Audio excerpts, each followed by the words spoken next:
వి gold trusted gold buyers తాకట్టులో ఉన్న బంగారాన్ని విడిపించి ఈ రోజు ఉన్న మార్కెట్ ధరకే కొనబడును. మరిన్ని వివరాలకు సంప్రదించండి 77107720. అనంతపురం జిల్లా రాయదుర్గం నియోజకవర్గం డి హిర్యాల మండల పరిధిలో ఈరోజు కాదరూరు గ్రామం దగ్గర ఒక వ్యక్తిని అరెస్ట్ చేసి నాటు తుపాకీని స్వాధీనం చేసుకోవడం జరిగింది. వివరాల్లోకి వెళితే ఈ నాటు తుపాకీ కలిగిన వ్యక్తి మన బార్డర్ డి హిర్యాల మండలం బార్డర్లోనే ఉన్న కోనాపురం కర్ణాటక రాష్ట్రానికి చెందిన వ్యక్తి. ఇతని మామ మన డి హిర్యాల మండల పరిధిలో కూడ్లూరులో దానిమ్మ తోటలో పనిచేస్తున్నాడు.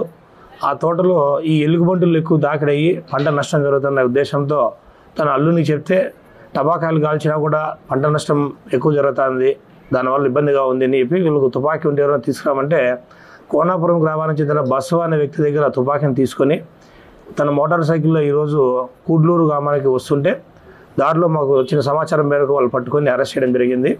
వారి వద్ద నుంచి ఒక నాటు తుపాకీని మరియు నల్లమందు అలాగే వాటిని కాల్చడానికి ఉపయోగపడే బాల్స్ అంటే బుల్లెట్ లాగా ఉపయోగించే సైకిల్ బాల్స్ని వీటిని స్వాధీనం చేసుకోవడం.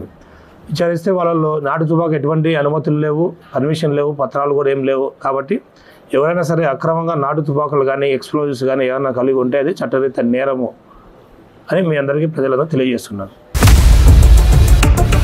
ఇండియా పాకిస్తాన్ ఉద్రిక్తతలపై లేటెస్ట్ అప్డేట్స్ కోసం డౌన్లోడ్ చేసుకోండి RTV లైవ్ యాప్.